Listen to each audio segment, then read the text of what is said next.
My kind of girl.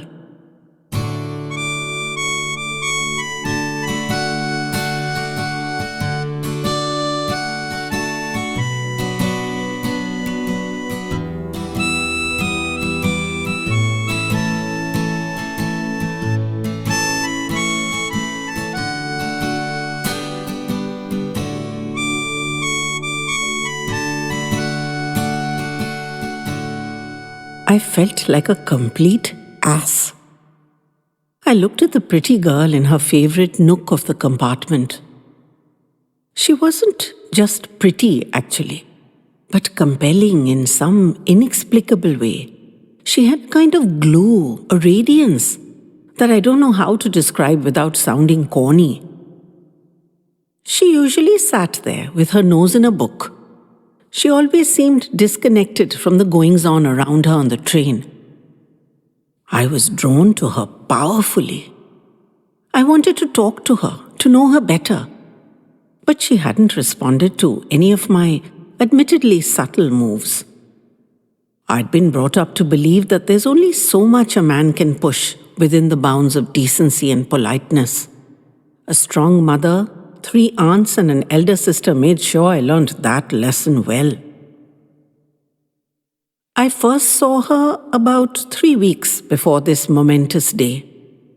When I got on at my regular stop for the journey home, she was already in what was to become her favorite seat. I wasn't the only one who stared, for she was so disengaged with her surroundings that she attracted notice. Occasionally, she took a brief look around the compartment, but mostly she was submerged in her book, never acknowledging any of the activities on the train. Her books must have been utterly fascinating, I thought. She never received or made any phone calls or text messages, unlike almost everybody else on the train. She never made eye contact with anyone, certainly not with me. Sometimes she checked her watch or the station we were entering, and she got off at the stop before mine and disappeared from view in the throng on the platform. The first thing I'd noticed about her was her hair, tied in a glossy black plait, fastened with a plain elastic band and ending in an impossibly silken skein. She wore the plait over her right shoulder, and even draped like that, it reached down past her waist and nestled in her lap. Her hands were delicate, with long, slender fingers and a pale, shiny nail polish. Her eyes were always cast down at her book, so I saw only the lowered lids and the velvety curtain of lashes. There was just a hint of color on her almost translucent cheeks. It looked natural, not out of a box, or whatever girls took color out of to put on their cheeks. She was tiny, and if she didn't get her seat, I would get on the train to see her standing beside a vertical bar because there was no way she could reach the overhead rail. She even read standing up, with her arms wrapped around that bar and her eyes glued to her book. She intrigued me. She fascinated me. She mesmerized me. And tragically, she never even noticed me. I tried to get a seat or to stand beside her. I tried saying hello and introducing myself. She didn't even lift her head to acknowledge my presence. It was cutting. In the face of this complete non-recognition of my existence, I opted to withdraw, since my even so hesitant attentions were apparently unwelcome. But a cat may look at a queen, as the adage goes, and nothing could stop me from looking. All this admiring from afar had been continuing every workday evening. In the spirit of complete honesty, I'll confess, I even briefly considered getting off at her stop and following from afar. She had me so wound up. But discussions in my female-dominated home about filthy stalkers rang in my ears, and I knew such a step was completely beyond the pale. But I was tempted, I won't deny it. And then this particular day, the same routine. Got on the train, looked for her, felt a tug inside my chest at sight of her, and was completely and totally ignored by her. A chap about our age moved up to her and waved his hand behind her book, where it would certainly disturb her reading. She looked up questioningly and broke into a hesitant smile. Instantly, they were chatting. And that's why I started by calling myself an ass. Because they were chatting with their hands. Sign language. She was evidently hearing impaired. Now everything made sense. The not engaging on the train, the indistractability, the lack of response to my hesitant hellos. I can admit it now, though I didn't want to belabor it earlier, because I thought it was rude.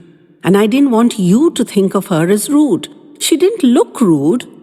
She looked gentle and charming and intelligent. In other words, my kind of girl. So I watched the two of them, chatting away cheerfully. I thought she wasn't as into it as he was, but you'll just say I was jealous. To be totally honest, I was. It was an unfair advantage for him to know sign language and be able to communicate with her, and for me to be left out in the cold, unable to speak to her or to be heard by her. I felt it deeply, and I recognized the irony of it. My jealous fit was mercifully short as she got up to disembark at her usual stop. They waved to each other, and instantly she joined the crowd on the platform and was gone. My stop was next, and the intruder stayed on the train, so I have no idea where he went on to, and I hoped that that would be the last I'd see of him, which is exactly as it turned out to be. I was still mulling over the unfairness of it when I came up with a genuine big daddy of an idea. This was earth-shattering, life-changing. It's going to sound simple when I say it, but it's like magic. Once it's explained, it seems easy. To me, it was like a thunderbolt. Here it comes. I didn't need to be deaf to learn sign language, like I didn't need to be French or Russian to learn those languages. Sign language was just another foreign language, and I could be me and still learn it. No need to feel handicapped because I wasn't hearing impaired. I almost missed my stop as my body sang with the sheer excitement of it. In fact, I would have if an old lady hadn't prodded me with her umbrella and asked me if I wasn't getting off here today. I flung her a quick thanks and just squeezed through the doors in time. It's not called the Internet of all things for nothing. With a few taps, I found dozens of short YouTube videos teaching me how to sign hello and goodbye and my name, please, thank you, how are you, and random other bits of conversation. And I practiced diligently in front of the mirror until I was signing them confidently. To say I was excited is so much of an understatement. It's not even in the same country, let alone the ballpark. I was crazy with delight. She was my dream girl. Everything about her felt perfect. The stillness of her hands, her face, her raven hair, the subtle glow that emanated from her, the tingling I felt when I got on that train and knew she was on it too. I'd been wringing myself out, feeling rejected and not knowing why, and now I had a shot. So the next day, I made bold to move over in her direction and stand in front of her as I'd seen the other fellow do the previous evening. I waved my hand behind her book as he had, and when she looked up, I signed a hello. Words fail me. And perhaps that's good, because you'll just have a snarky laugh and say I'm besotted. But the light in her eyes as she responded to my hello, I can't even begin to describe it. Her hands flew in a fury of chatter, but my eyes were still stuck on her radiant face.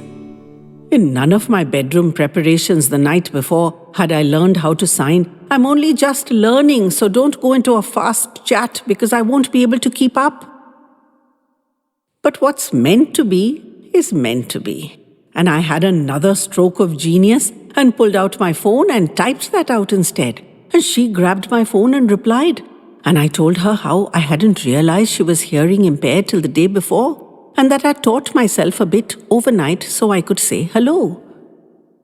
In case anyone wants to know, that's absolutely the perfect hook for any girl. That you did something over the top just for her. Her eyes went big and dark and round with softness, and I was drowning in deliciousness. Her stop came and she got off. I scrambled home and taught myself a little more each night. Plus, I had my personal private tutor too, on the homebound train every workday evening. Things moved fast, and we started meeting off the train too in a stunningly bold and audacious move.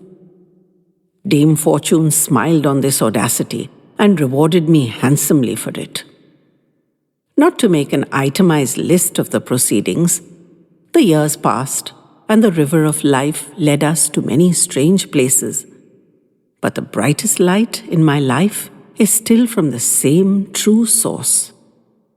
My first impression of her was 100% correct. She was and will always be my kind of girl.